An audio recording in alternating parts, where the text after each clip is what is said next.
अपने हाथों को उठाओ, थैंक यू जीसस। हिलाओ हिलाओ हिलाओ अपने हाथों को, थैंक यू जीसस। खुदावन तेरा आत्मा आज मुझे छुए जुम्बश के साथ। खुदावन हम अपने आप को तेरे हाथों में सौंपते हैं। हमारा बोलना, बैठना, उठना, चलना, फिरना तेरी मर्जी से हो मेरे सामर्थी परमेश्वर। इन लोगों को मैं तेरे हाथों में सौंपता हूं खुदावन। तेरा रूह इनकी जिंदगी में जुम्बश करे और कार्य करे मेरे पिता। अजीब और अचंभे और बड़ी रीति के साथ इनकी जिंदगी में कार्य कर मेरे सामर्थी परमेश्वर। अपने हाथों को हिलाओ, बोलो थैंक यू जीसस। खुदावन आज तेरा रूह मुझसे बात करे, तेरा रूह आज मुझे छुड़ाए, तेरा आत्मा आज मुझसे बात करे और मुझे ऊंचाई पे लेके जाए। छुपने के स्थानों पर जो तेरी हुजूरी है खुदावन, अपने हाथों को हिलाते हुए थैंक यू जीसस। परमेश्वर शैतान की हर चाल को आपकी जिंदगियों से खत्म करे। इस वचन के द्वारा आप आशीष को पाएं, इस वचन के द्वारा आत्मिक तरक्की को, इस वचन के द्वारा आप अभिषेक को पाएं, इस वचन के द्वारा आप छुटकारे को पाएं, इस वचन के द्वारा आप अपनी हीलिंग को पाएं। ये वर्ड आपकी लाइफ में एक छुटकारे को, एक बड़ी गवाही को लेके आए। आज के पवित्र दिन में आपको आशीषित करता हूं, आपके परिवार को मैं आशीषित करता हूं। प्रभु यीशु मसीह के सामर्थी नाम में मैं मांगता हूं, आमीन आमीन हालेलुया। प्रभु की हुजूरी में आपका स्वागत है सबका। God bless you all. आप सेम नहीं रहने वाले, जो वचन आपको अब मिल रहा है, जो टीचिंग आपको मिल रही, कितने लोग मैं जानता हूं ये समझते हैं कि हम क्राइसिस में चल रहे हैं, लेकिन बाइबल कहती है जो मसीह लोग हैं, लिखा जितने जो उसकी इच्छा के अनुसार बुलाए गए हैं, जो परमेश्वर से प्रेम करते हैं, उनके लिए सब बातें मिलकर भलाई को पैदा करती हैं। और मेरा ये विश्वास है कि जो आत्मा से चलने वाले लोग हैं, आप लोग हैं, आप भी अपनी लाइफ में कितने मिरेकल्स आपने एक्सपीरियंस किए होंगे इन लॉकडाउन के दिनों में। और मैं जानता हूं जब आप आएंगे मैं आपकी टेस्टिमनीज को सुनूंगा, मैं आपकी गवाहियों को सुनूंगा। और हर एक विश्वासी जो परमेश्वर से प्यार करता है, जो परमेश्वर के साथ पहले से जुड़ा हुआ था, जो खुदावंत के साथ पहले से उसकी आत्मा के साथ एक था। बाइबल कहती है यदि हम उसके साथ संगति करें तो हम एक आत्मा हो जाते हैं। इसीलिए बाइबल कहती जब परमेश्वर कुछ करने को था, कुछ नगरों को नाश करने को जा रहा था, तो परमेश्वर ने कहा क्या जो मैं ये कर रहा हूं, क्या मैं अपने मित्र अब्राहम से छुपा के रखूं? इसलिए उसको ही परमेश्वर ने अपना मित्र क्यों कहा? परमेश्वर ने कहा ये मेरा फ्रेंड है, क्या मैं इससे छुपा के रखूं जो मैं करने जा रहा हूं? रोज परमेश्वर की संगति, उसके साथ फेथफुलनेस, उसके साथ वफादारी, उसके आत्मा, उसके वर्ड के प्रति कॉन्शियस रहना, अलर्ट रहना, विवेक में रहना अपने। तो परमेश्वर ने कहा जो मैं करने जा रहा हूं क्या मैं अब्राहम से छुपा के रखूं? आपको ये बात समझनी है कि सब बातें मिलकर भलाई को पैदा करती। हालेलुया। याद रखो, अब हम परमेश्वर के अभिषेक, उसके वचन के बारे में हम सुनने जा रहे हैं। परमेश्वर का अभिषेक क्या कर सकता है? हमने ये सुना कि परमेश्वर का अभिषेक हमें लिनेज से, हमें जो बंधन है, हमारे जो बाप दादाओं से जो चीजें चलती आ रही, जो रीति चलती आ रही, उनसे हमें फ्री करता है। अभिषेक हमें वो गिफ्ट, वो दान, वो वरदान, वो बुद्धि देता है जो कोई पढ़ाई नहीं दे सकती। इसका मतलब ये नहीं हम पढ़ाई ना करें, लेकिन परमेश्वर का अभिषेक आपको वो एबिलिटी, आपको वो गिफ्ट, आपको वो सोच, आपको वो आपकी थिंकिंग, आपको वो ताकत देता है जो आपको फिजिकल ट्रेनिंग नहीं दे सकती। बाइबल में लिखा जब परमेश्वर का आत्मा एलिया पर उतरा तो वो रथ के साथ साथ भागा।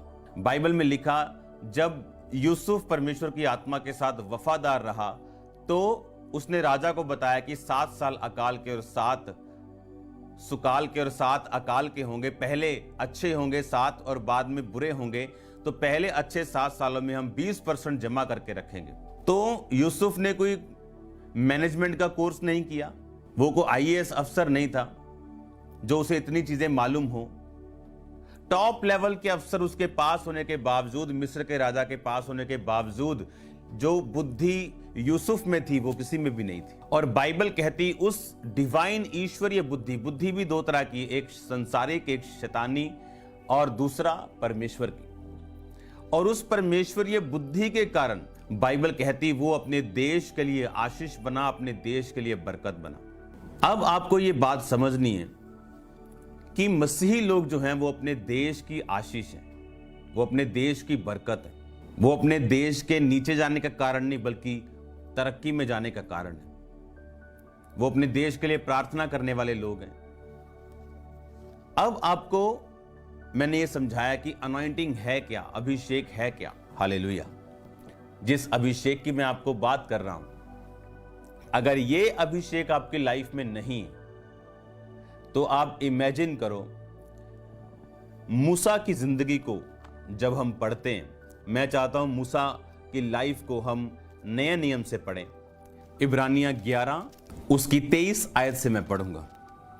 लिखा, विश्वास ही से मूसा के माता पिता ने उसको उत्पन्न होने के बाद 3 महीने तक छुपा रखा, क्योंकि उन्होंने देखा कि बालक सुंदर है और वो राजा की आज्ञा से ना डरे। विश्वास ही से मूसा ने सियाना होकर फिरौन की बेटी का पुत्र कहलाने से इनकार किया, इसलिए कि उसे पाप में थोड़े दिन के सुख भोगने से परमेश्वर के लोगों का साथ भोगना अधिक उत्तम लगा। उसने मसीही के कारण निंदित होने को मिस्र के भंडार से बड़ा धन समझा, क्योंकि उसकी आंखें फल पाने की ओर लगी थी। विश्वास ही से राजा के क्रोध से ना डरकर उसने मिस्र को छोड़ दिया, क्योंकि वह अनदेखे को मानो देखा हुआ दृढ़ रहा। अब ध्यान से सुनो, मैंने आपको बताया कि अनॉइंटिंग क्या कर सकती। ये अभिषेक आपको लिनेज से, आपकी जनरेशनल कर्सेस से जिसमें आप बंधे हुए हैं, क्योंकि अगर बाप गरीब है, दादा गरीब है, परदादा गरीब है, वो जो करते आ रहे हैं उनके बच्चे वो करते आ रहे हैं, सिर्फ परमेश्वर का अभिषेक आपको वो छुड़ा सकता है। परमेश्वर का अभिषेक आपको लिनेज से, आपके जड़ से आपको अलग करता है जो श्रापों से भरी हुई। बाइबल कहती है जब शाऊल शमूएल से मिलके वापस आया तो नबियों के बीच में नबूवत करने लगा और लोगों में यह कहावत चली, क्या शाऊल भी नबियों का है? क्या शाऊल भी नबियों में से है? इसका बाप कौन है? क्योंकि उसका बाप कोई याजक नहीं था, उसका बाप कोई प्रोफेट नहीं था, उसका बाप एक सिंपल इंसान था, बिन्यामीन के गोत्र का। उसी तरह से लेकिन शमूएल से मिलने के बाद, वो अभिषेक उसकी जिंदगी में आने के बाद लोग बोले कौन है ये? क्योंकि वो उस लिनेज से अलग हो चुका था। जब अनॉइंटिंग आपकी लाइफ में आती, सुपर नेचुरल एबिलिटीज आपकी लाइफ में आती, क्योंकि एक थ्योरी ओनली पढ़ना आपको सुपर नेचुरल एबिलिटी नहीं दे सकता जब तक आप उस मसे को हासिल ना करें। और मसा हासिल होता है जब आप प्रैक्टिकली परमेश्वर के कामों को करते हैं। अभिषेक आपकी लाइफ में वो कर सकता है जो एक गिफ्ट नहीं कर सकता, जो आपकी पोजीशन नहीं कर सकती। अगर आप मूसा की जिंदगी को पढ़ें तो उसने लिखा कि मूसा ने निंदित होने को, अपने आप को मसीह के कारण निंदित होने को मिस्र के भंडार से बड़ा धन समझा।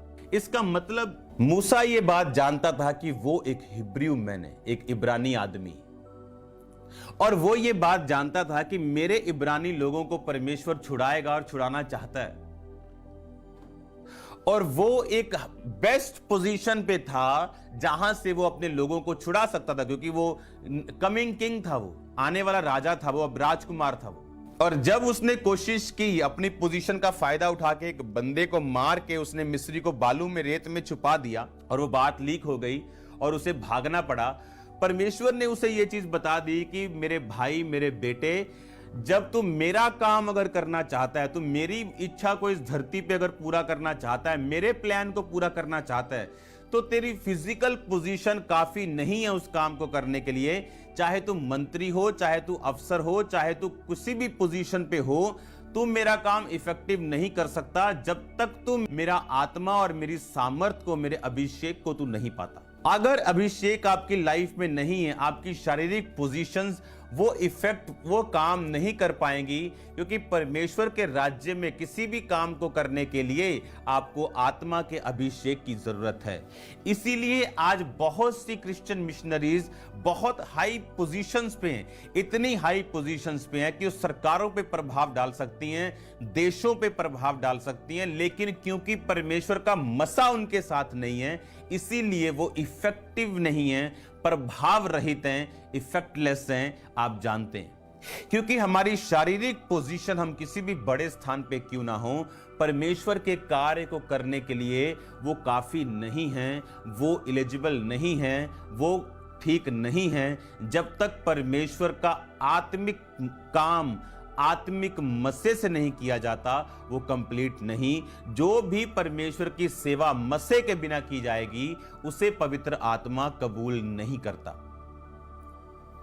इस मसे को, जिसकी मैं आपसे, जिस अनॉइंटिंग की, जिससे मैं आपसे जिस अनॉइंटिंग की बात कर रहा हूं, इस अनॉइंटिंग को हासिल करने के लिए एक बड़ा मूल्य चुकाना पड़ता है, और वो मूल्य पैसा नहीं, वो मूल्य कुछ और नहीं, वो मूल्य आपकी कंप्लीट लाइफ, आपका पूरा जीवन। ये फ्री मिलता है खुदाबंद से, लेकिन इसका मूल्य बहुत बड़ा है, शायद इस दुनिया में सबसे बड़ा है। उद्धार के मूल्य, उसके बाद अनॉइंटिंग के मूल्य, इसका जो प्राइस है, ये बहुत बड़ा है। लेकिन उस प्राइस को देने से पहले मैं आपको यह बताना चाहता हूं कि यह मसा कर क्या सकता है। और जब ये मसा मूसा ने पाया, जब वो 40 साल से उधर से निकला, जब वो 40 साल का था, मिधान देश में परदेसी होकर रहने लगा, 80 साल के होने पर परमेश्वर ने उसे बुलाया, अपनी अनॉइंटिंग दी, अपने वरदान दिए और बोला, जा और मेरे लोगों को छुड़ा, तेरा भाई तेरे साथ होगा। मूसा की रिक्वेस्ट के बाद परमेश्वर ने कहा, और बाइबल कहती मूसा उन लोगों को छुड़ाने पाया, लेकिन कब? तब नहीं जब वो एक राजकुमार की कुर्सी के ऊपर था, जब उसकी बात सुनी जाएगी, जब वो इफेक्टिव था, प्रभावशाली था दुनियावी तौर पे, लेकिन आत्मिक तौर पे वो बच्चा था, क्योंकि वो कत्ल ये बताता है कि वो आत्मिक रूप से मैच्योर नहीं था। और अनॉइंटिंग आने के बाद बाइबल कहती मूसा के जैसा नम्र मनुष्य पूरी धरती पर नहीं है। और बाइबल कहती उस अनॉइंटिंग को लेने के बाद मूसा वो काम करने पाया जो वो राजकुमार की कुर्सी पर रह के नहीं कर सकता था। अनॉइंटिंग क्या कर सकती? अनॉइंटिंग आपको आजाद कर सकती है। अभिषेक के कारण तेरा हर जुआ तोड़ दिया जाएगा, अभिषेक के कारण तेरा जुआ डिस्ट्रॉय कर दिया जाएगा। जब जुआ आपकी बॉडी पे होता है, जब आपकी बॉडी पे होता है, तो आप ऊपर नहीं देख सकते।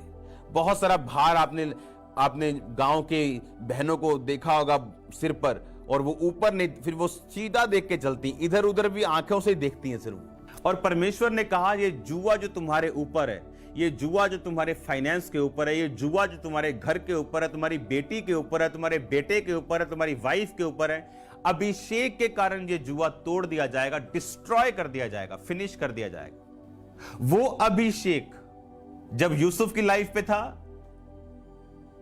तो उसकी सोच बड़े बड़े अफसरों से अलग थी और जबरदस्त थी और प्रैक्टिकल थी और काम आई। ये परमेश्वर का अभिषेक जब एक व्यक्ति की लाइफ में आता है, सुपर नेचुरल एबिलिटीज, खुदावंद की एक्स्ट्रा ऑर्डिनरी एबिलिटीज जो ह्यूमन माइंड से बिल्कुल परे हैं, उस व्यक्ति के ऊपर ठहर जाती हैं। आप देखो, मूसा ने प्राइस पे किया। वो प्राइस क्या था? राजकुमार जो उठता था तो पांव के नीचे उसकी सोने और चांदी के जड़े हुए चप्पलें आती होंगी।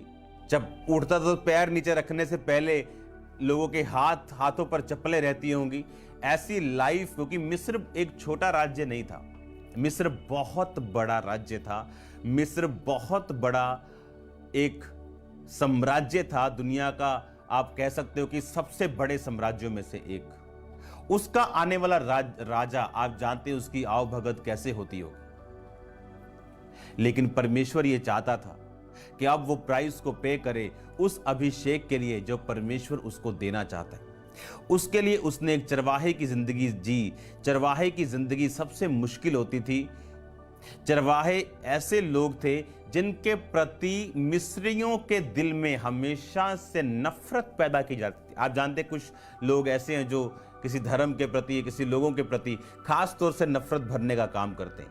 वो काम मिस्री लोगों की लाइफ में होता था कि वो चरवाहों से अत्यधिक नफरत करते थे, चरवाहों को बिल्कुल पसंद नहीं करते थे। और परमेश्वर ने उसे चरवाही का काम दिया। और चरवाही का काम ऐसा था कि आपको दिन रात जागना पड़ेगा।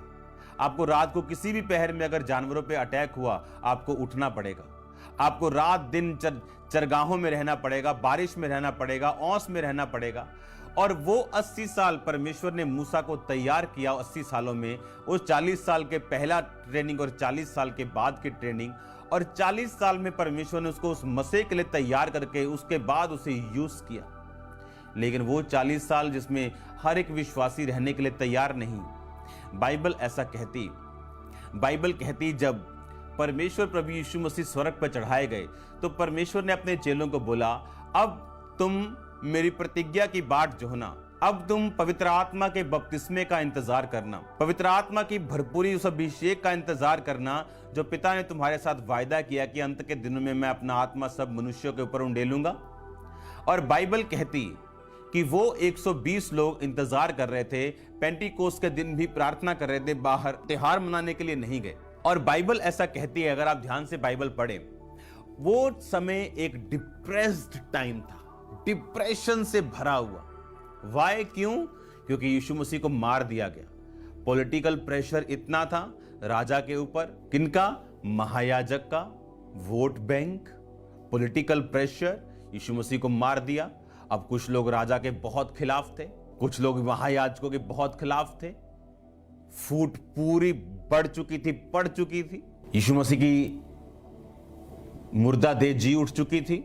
अब उनको समझ नहीं आ रहा था कि यीशु मसीह कहां गए। कोई बोलता था उनकी लाश को चुरा लिया, पर लोग बोलते थे कि ऐसा नहीं हो सकता, वो पत्थर इतना बड़ा था कि उसको हटा नहीं सकता था, उस पत्थर को हटाने के लिए भीड़ आनी चाहिए थी। लेकिन ये बोल रहा है कि एक स्वर्गदूत आया और पत्थर को हटा दिया, एक बंदा उसे हटा नहीं सकता।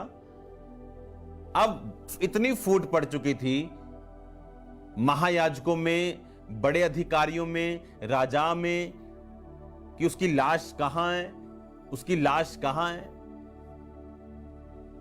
एक ट्रबल, एक डिप्रेशन का टाइम था। और अब क्या होने वाला था आपको मालूम? अब नेक्स्ट बारी जो थी वो चेलों की थी।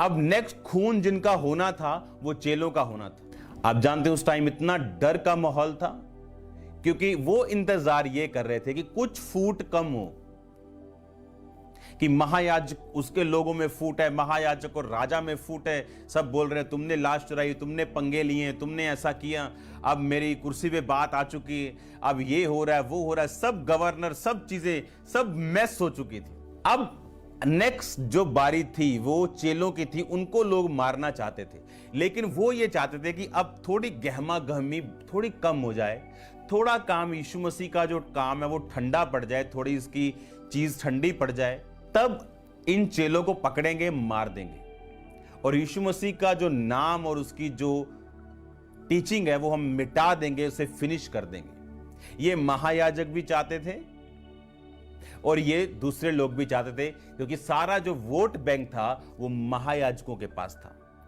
और इसीलिए उस वोट बैंक के कारण राजा को उनकी बात माननी पड़ती थी कि ये लोग, डेमोक्रेसी चाहे ना हो उस समय, लेकिन प्रजा खुश रहे और ये हमें ट्रबल ना दे, ट्रबल मेकर्स ना बन जाएं।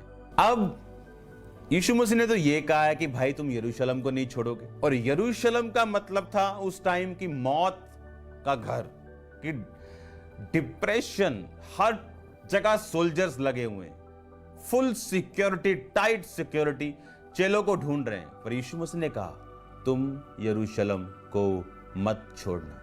आपको लगता है अभिषेक आसान है? 3 दिन रात के रोजे रखेंगे, प्रार्थना करेंगे, अभिषेक आ जाएगा? जिस व्यक्ति ने मसीह में आके रिस्क नहीं लिया, परमेश्वर ने उसको कभी अभिषेक से नहीं भरा। आज लोग डरते हैं, लेकिन याद रखो, चेले उस 120 उस ऊपरी कोठरी में रह के प्रेयर की उन्होंने, जबकि वो टाइम मोस्ट डिप्रेस्ड और ऐसा टाइम था कि चेलों को मालूम था किसी भी टाइम उनका टाइम आ सकता है। जैसे यीशु मसीह की बात ठंडी पड़ेगी, लोग हमें पकड़ेंगे। पर बाइबल कहती रिस्क लिया और उन्होंने परमेश्वर का अभिषेक पाया। मूसा ने रिस्क लिया और अपना घराना छोड़ के 40 साल उस परदेसी होके 80 साल का होकर वापस आया, लेकिन वो अभिषेक से भरा हुआ था। पर क्या आप जानते क्या प्राइस मूल्य परमेश्वर ने लिया? आज हर बंदा अभिषेक में रहना चाहता है, पर व्यभिचार को छोड़ना नहीं चाहता, अपनी गर्लफ्रेंड को छोड़ना नहीं चाहता, अपने बॉयफ्रेंड को छोड़ना नहीं चाहता, अपने नशों को छोड़ना नहीं चाहता। जिस चीज के आप एडिक्टेड हैं, वो वीडियो गेम क्यों ना हो, परमेश्वर आपको छोड़ने के लिए बोल सकता है। बाइबल कहती मूसा राजकुमार होने के कारण भी मसीह के कारण निंदित होने को उसने और अच्छा समझा, मसीह के भंडार को त्याग दिया, सोने और चांदी के भरे हुए आप लगा लो गोदाम के गोदाम को उसने त्याग दिया, ताकि क्योंकि उसकी आंखें फल पाने की ओर लगी थी। ये अनॉइंटिंग जब चेलों के ऊपर उतरी, अब वो दलेर हो चुके थे। आप जानते हैं कई लोग, चाहे वो क्रिश्चियन सर्विस में जिस डिपार्टमेंट में भी हों, आप जानते हैं क्यों वो खुदा की मन मर्जी का काम नहीं कर पाते? क्योंकि उनके ऊपर अभिषेक की कमी। क्यों वो डरपोक रहते हैं? क्योंकि उनके ऊपर अभिषेक की कमी। क्योंकि अभिषेक तो गवा चुके हैं ब्लू फिल्म में देख देख कर। अब अभिषेक है नहीं तो कहीं ना कहीं तो वो दिखेगा। अब तो वो दिखेगा क्योंकि अभिषेक तो है नहीं। अगर अभिषेक नहीं तो आप दलेर नहीं। अभिषेक जब चेलों पे उतरा तो बाइबल कहती वो बीच में जाके परमेश्वर के घर के, उसके भवन के, मंदिर के, उसके चर्च के प्रीच करने लगे और किसी से नहीं डरे। उनको धमकाया गया कि चुप करो। कहते अब हम चुप नहीं करेंगे। कैसे हो सकता है कि हम मसीह की बात को छोड़कर एक इंसान की बात को सुने? अभिषेक आपको बचाता है, आपको कवर करता है। एक पास्टर परमेश्वर के दास के पास गया, सबमिट हो गया और खुदावंद ने उसे यूज करना शुरू किया, इस्तेमाल करना, बढ़ाना शुरू किया। आगे बढ़ता गया, बढ़ता गया, बढ़ता गया और एक दिन उसका मन फूल गया और उसने उसको छोड़ दिया। 1 महीने बाद उसके अटैक हुआ और उसने उस बंदों से पूछा कि तुम पहले क्यों नहीं आए?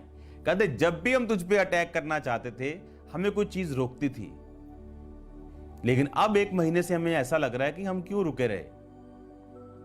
कवरिंग, एसोसिएशन, संगति अभिषिक्त लोगों के साथ। बाइबल कहती जब पतरस और यूहन्ना ने लंगड़ा चलाया तो लोग बोले ये मछुआरा नहीं है।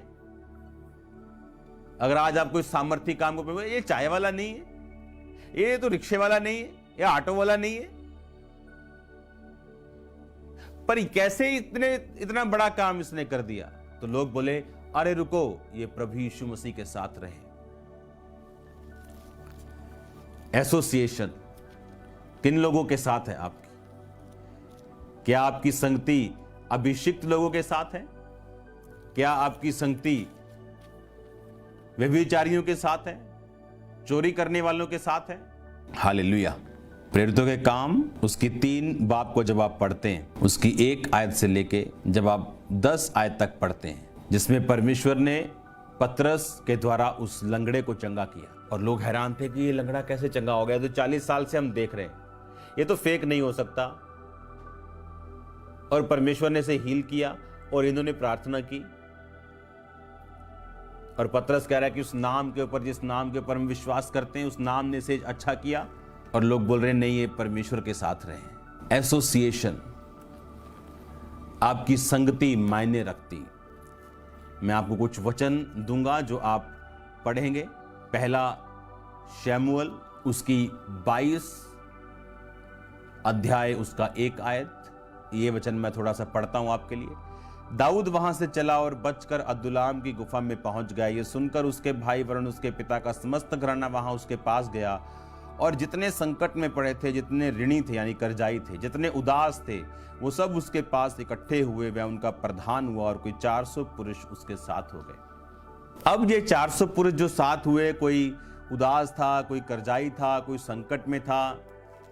और अगर आप जब वो दाऊद के साथ हुए तो दूसरा शमूएल यानी समय आप लगा लो कि कम से कम 30-35 साल बाद की बात है ये जो मैं आप पढ़ने जा रहा हूं। दूसरा शमूएल उसका 23 बाब उसकी 8 आयत में लिखा, दाऊद के शूरवीरों के नाम ये हैं, अर्थात तहक मोनी यशोशबेत जो सरदारों में मुख्य था, वह ऐसनी अदीनों भी कहलाता था जिसने एक ही समय में 800 पुरुष मार डाले। और अगर आप आगे पढ़ते जाएं तो ये सब वो शूरवीर हैं जिन्होंने बड़े बड़े कार्य किए। 800 बंदा अगर भीड़ लगा दे तो आप उंगली भी हिलाने की कोशिश नहीं करेंगे। इनकी आप पूरी हिस्ट्री को पढ़ो। ये वो लोग थे जो कर्जाई थे, ये वो लोग थे जो संकट में थे, ये वो लोग थे जो उदास थे अपनी लाइफ में, बट एसोसिएशन, संगति अभिषिक्त जन की, और लिखा वह उनका प्रधान यानी वो उनका अगुआ हुआ, और परमेश्वर ने उस अगुए के कारण सब कुछ उनका छुड़ाया और उनको शूरवीर बनाया। अब वो पास्टर जिसको परमेश्वर ने ब्लेस किया, फिर उसने अपने अगुए से जाके माफी मांगी कि मैं अपनी तरक्की को, मैं अपनी अनॉइंटिंग को देखकर फूल उठा और भूल गया कि इसका सोर्स क्या था। इसका याद रखो, वो अनॉइंटिंग आपके लिए तभी काम करती है जिस टाइम तक आप उसकी रिस्पेक्ट करते हो। जिस टाइम आप उस अनॉइंटिंग की रिस्पेक्ट करना बंद कर देते हो, ये आपकी लाइफ में काम करना बंद कर देती और परमेश्वर आपसे नाराज होता। ये अनॉइंटिंग बाइबल कहती प्रभु यीशु मसीह के जो ऊपर थी। जब उसकी फैमिली में वो गया तो बाइबल कहती, उन्होंने कहा ये तो इन्हां दा मुंडा नहीं, ये तो इन्हां दा फलाणिया दा मुंडा नहीं। लोग क्या इसकी बहनें हमारे बीच में नहीं रहती? क्या ये यही कारपेंटर का लड़का नहीं है? बाइबल कहती यीशु मसीह को आश्चर्य हुआ और वो बड़े कार्य उनके बीच में ना कर सका। और जहां उसकी अनॉइंटिंग की कद्र हुई कि मैं उसके पलड़ू को ही छू लूंगी तो चंगी हो जाऊंगी, वहां यीशु मसीह का कपड़ा भी बड़ी बीमारियों को हील कर रहा था। Because anointing can see. मसा जानता है कहां उसकी इज्जत हो रही और वो वही कार्य करता है। मैंने लोगों को ब्लेस होते, उसके बाद नीचे आते, उसके बाद और नीचे आते और पाप में जाते, यहां तक अपना उद्धार गवाते देखा है जब उन्होंने इस अनॉइंटिंग की कदर नहीं की। क्योंकि ये अभिषेक जब आपकी लाइफ में काम करता है, आपको लगता है कि सब कुछ मेरी बुद्धि की वजह से हो रहा है, और जब ये कट आउट होता है आपको मालूम होता है कि नहीं, कुछ डिस्कनेक्ट हुआ है मेरी लाइफ में। और बाइबल कहती ये लोग राजा बन चुके थे। राजा के साथ मतलब छोटे राजा आप बोल लो या इनको बोलो कि स्ट्रॉन्ग एक मैन ऑफ गॉड बन चुके थे, स्ट्रॉन्ग वॉरियर, एक शूरवीर बन चुके थे इस अनॉइंटिंग की वजह से। और लिखा दाऊद उनका अगुआ, उनका बाप था, और बाइबल कहती वो उसकी अगुवाई से चलते थे। और दाऊद को अभिषेक का मालूम था। वो जानता था शाऊल का कत्ल नहीं करना, चाहे ये खुदावंद की आत्मा से बाहर है, लेकिन एक दिन ये खुदा का अभिषिक्त था। आप जानते अनॉइंटिंग के विषय में जो कॉन्शियस रहते हैं वही इस अनॉइंटिंग को हासिल करते हैं। मैंने आपको एक एग्जांपल दी थी कि अभिषेक, आप जब चर्च में गए आपने प्रेयर की, हाँ आप चर्च में गए आपने प्रेयर की, आपके मैन ऑफ गॉड के साथ आप मिले, आप प्रार्थना में बैठे, होली स्पिरिट ने आपको छुआ, आपने वर्ड पढ़ा, उससे भी मसा मिलता है। आप जब इस अनॉइंटिंग को आपने लिया, हाँ, और अगर अभी मैं हाथ धो लूं जाके तो ये कहां जाएगा?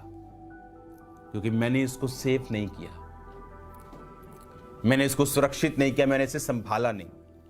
यहां से मीटिंग अटेंड की,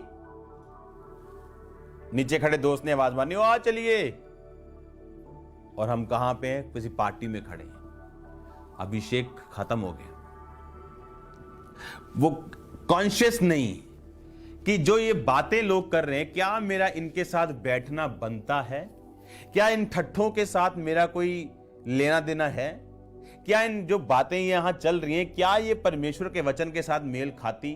क्योंकि आज लोग प्राइस पे नहीं करना चाहते, वो दुनिया में भी रहना चाहते हैं, वो दुनिया के मजे भी लेना चाहते हैं और खुदाबंद में भी रहना चाहते हैं। ये पॉसिबल नहीं, फिजिकली पॉसिबल है। आप बाइबल भी पढ़ते जाओगे, चर्च भी जाओगे, प्रेयर भी करोगे, हो सकता है हीलिंग भी हो जाए, लेकिन आपको परमेश्वर का अभिषेक कभी नहीं मिलेगा। हीलिंग मिल सकती है, डिलीवरेंस मिल सकती है, आशीष मिल सकती है, क्योंकि ये पॉसिबल है। बाइबल कहती है वो अधर्मियों पर भी दया कर देता है।